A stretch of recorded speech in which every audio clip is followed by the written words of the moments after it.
Okay, let's go through that one more time, and I'll show you guys little toolbar buttons that do the same thing. F10 maps to this key, or this button right here on the toolbar. You can also, I believe, go into the debug menu and say step over. Now, instead of just hitting F10, I'm just clicking on step over. And step over does just what it says on the tin. It executes the line of code, but it doesn't jump into the code that may be executing as a result of this line of code. Now, what does that mean?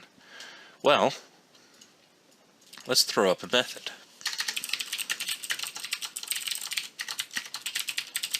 I don't mean literally throwing up a method. That would be unpleasant.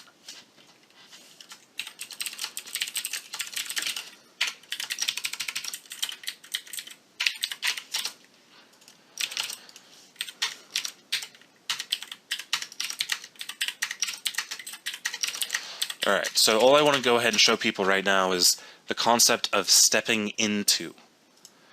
So,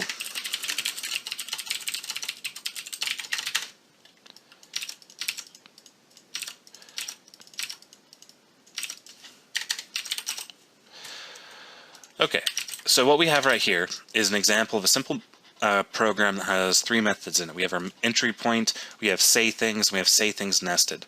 Say things invokes say things nested. So when we run this program, we'll get the output that we expect. That's not what's important here. What's important here is that if I were to put a breakpoint here on line 9, there's going to be a difference between me clicking on step over and step into. So watch what happens when I hit step over. All of a sudden, everything in say things, as well as the nested invocation to say things nested, gets executed. So let me step over again so that I'm sitting here on line 12. Now, if I hit step into or F11, watch what happens. I'm actually following the execution of code all the way down to line 28. Now, if I continue to hit step over, I'll resume executing the program as you'd expect, but within the say things method. Then, when I hit step over one more time on line 34, I jump back to line 12, now that it's executed, and if I hit step over, we'll continue going on our way.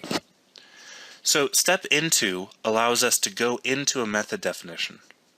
In fact, we can step into something that we've stepped into. So if I repeatedly click on step into, we'll eventually find our way all the way down here on line 36, the say things nested method, which is invoked here in line 31. So again, the debugger, I'm just showing you guys what you can use the debugger for. It is one of the most important tools for understanding your program. This is not all it can do.